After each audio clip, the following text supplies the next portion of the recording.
Yo! The horror genre is known for many things, but the most important, I personally think, for the movies that we consume and basically any of the horror stories is body horror. What is happening to the poor, just innocent bystanders that the monster or killer is coming after? What's happening to them? What's going on with them? And even the monster, what does the monster look like? That's important to the horror genre. Very important, especially to body horror, which a lot of these movies that I'm going to be talking about at least fall a little bit into the realm of body horror. So, yeah, today we're going to be talking about the greatest achievements of practical effects ever put to screen. So yeah, that's going to be a lot of horror movies that I absolutely love, and one movie that isn't really strictly horror but is very sci-fi, and I'm going to go ahead and count it. I don't care. Yeah, let's just jump into it. Okay, this video is going to work like this. I'm going to talk about the movies, and I'll have a little clip of it shown on screen so that you guys know what I'm talking about. But yeah, this is Evil Dead, the original one, and I know what you're thinking. Is the effects really that much better in the first one than it is in all the other ones? Yes, it is. The older effects and everything look so good and so creepy, especially this one. The deadites melting and everything looks so good. It's like a mix of claymation and regular effects on people. It looks so good. I mean, really, look at that. I really hope I can keep it on screen and it doesn't get copyrighted. There's no sound on it, so hopefully. So maybe you guys can see what I'm talking about, and maybe you're just looking at a screen that with the Evil Dead poster. But either way, it is impressive and very, very good, and kind of just sickening with how gooey and almost fungus-like it all looks. But it's so cool. I love like the animation that they like, the claymation type of stuff. It's so good, and the deadites in all of the Evil Dead movies look extremely creepy anyways, so them melting is just absolute peak. Friday the 13th Part 3D is one of those movies that was a huge thing for horror pop culture. This is the very first movie that Jason dons his iconic hockey mask. This is the very first one where it's shown that Jason is not just a normal hillbilly man. He is a freak of nature. He gets hung and just pulls himself out of the noose. He is insane.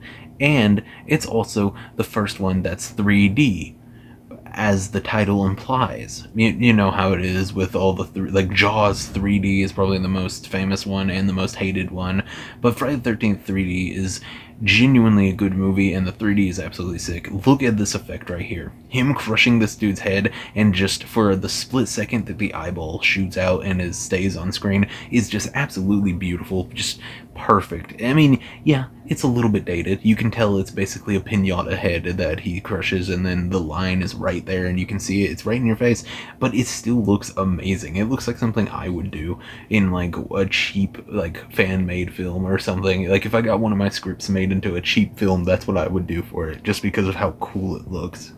Scanners is one of the greatest achievements whenever it comes to head explosions, and I know what you're thinking. That can't be a thing. There can't be an actual list of the greatest head explosion effects. Yes, there can.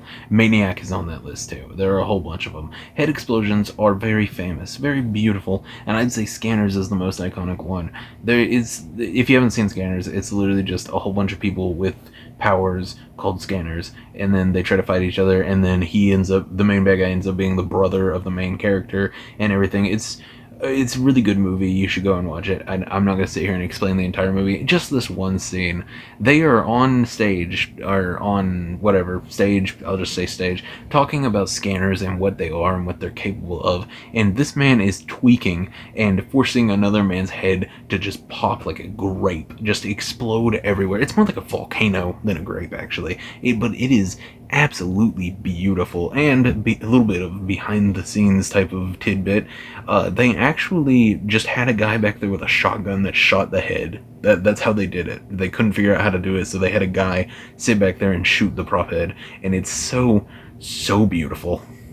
Society is a really good movie all the way through, but the shunting at the end is absolute chaos. It is a rich person body horror orgy, and it is so cool. It is everything that I have ever wanted to see on screen. It is genuinely insane. And there's a part before this where he literally pulls a man inside out. That's how he wins the fight. He shoves his hand, can't remember where. I'm gonna go ahead and guess the butthole. That's where I remember it. That's where I choose to remember him placing his hand, at least.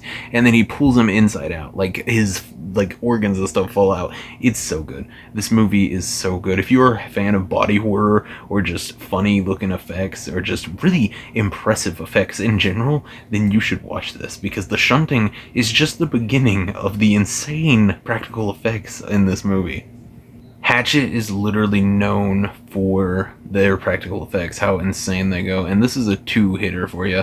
The old man gets chopped in half, like diagonal, and that looks really good, but the one I really wanted to show is his wife having her head just ripped open, the bottom jaw sitting there, and then the tongue wagging around. Dude, the fact that Victor Crowley isn't in a Mortal Kombat game yet just astounds me, because he is made for Mortal Kombat. We got Jason Voorhees in there before Victor Crowley, and Jason could not even come up with the just insane sadistic type of killings that Victor Crowley does. It is actually unhinged what this man does in this franchise. If you haven't seen any of the Hatchet movies, go and watch them. All of the kills are this insane. The head rip is just my favorite one, personally. I'm sure if you ask another Hatchet fan, their favorite one would be completely different. That's just how insane the practical effects are in this. It's so good. I don't even feel the need to explain what American Werewolf in London is, because it's an iconic werewolf movie. If you like werewolves, if you like horror, you know what an American Werewolf in London is, and you know the scene I'm about to talk about, the greatest werewolf transformation scene ever. It is actually insane just how good it looks. I don't understand why we don't use practical effects for stuff instead of just stupid CG, because the CG looks so much worse than this, and I don't think CG could ever replicate this as good as it is in this. This is the template for how a werewolf should transform since this movie came out. It's just beautiful. It is actually just a horrifying, harrowing scene of just pain and agony on screen, and it's so good. It's not even pain and agony because the werewolf is ripping someone apart or anything like that. It's just his transformation is awful. Like, you can tell the bones ripping, the muscles tearing and everything. It's awful to look at, but you can't take your eyes off of it. It's like a car wreck. You can't take your eyes off of it no matter how much you want, and it's so beautiful. And also, this movie has amazing practical effects all the way around. Yeah, his dead friend, that's the ghost, is freaking insane looking. It's so good. Yeah, this right here is one of my favorites, and obviously it's on this list. But yeah, Hellraiser, one of my favorite movies, one of my favorite franchises. Not all the movies are great, some of them actually suck, but as far as the majority of them, they're pretty good. And I personally think that, this scene right here with the Jesus wept is one of the best scenes of practical effects ever. He has the chains all in him and everything, and then Kirsty runs out and slams the door, but right before she does, he gets pulled apart, and he doesn't rip in half. I mentioned this whenever I was talking about the Hellraiser video game trailer. He doesn't rip in half, he explodes from the inside out like there was a grenade at him or something. It's just so violent and visceral and so cool. It's shown for only a small amount of time, but it leaves a good impact, especially with that Jesus wept right before, because that wasn't in the book. That was, I'm fairly certain, written to the script either by Clive Barker, or maybe it might have been an ad-libbed thing from the actor who was playing Frank at that time. I think that might have been what it was. It was like an ad-libbed type of thing. But yeah, the Jesus wept, absolutely iconic line. It would probably be on one of my, if I may ever make a list of most iconic lines ever, I think that would be right up there with "You shall not pass." It is absolutely iconic. It's so good. I have been ending every single one of these things with "it's so good," which I did not mean to do, but I have been because I feel so deeply about this. But let me go ahead and tell you something about this. It's not so good. It is the best. It is the GOAT. Nothing will ever beat this. This right here is absolute peak. I don't even know if I'm going to be able to show the entire scene because it's so long, but the entire part where he is trying to resuscitate his friend in the thing, and then it opens up into a stomach, and then he shoves his hand down there on accident, and it bites his arms up, and he lifts up, and he's like, ah! And then it shoots up into the ceiling. It's a head creature. They burn that, and then the neck of the torso of what used to be his friend, falls off into the ground and grows spider legs, and then, like, big ol' snail eyes. Dude, it's so good. This entire movie is body horror at its peak. I would put this, The Fly, and there's a movie about a man that becomes a cicada, and I really liked that body horror. But yeah, this and The Fly are like my two favorite like body horror type of things. But yeah, The Thing is my favorite movie of all time, so obviously it was going to be on this list. And yeah, this right here, it was really hard picking between this, the dog creature, or the creature at the very end. But I think this right here, the head spider, that entire scene is just absolute peak. It is the greatest.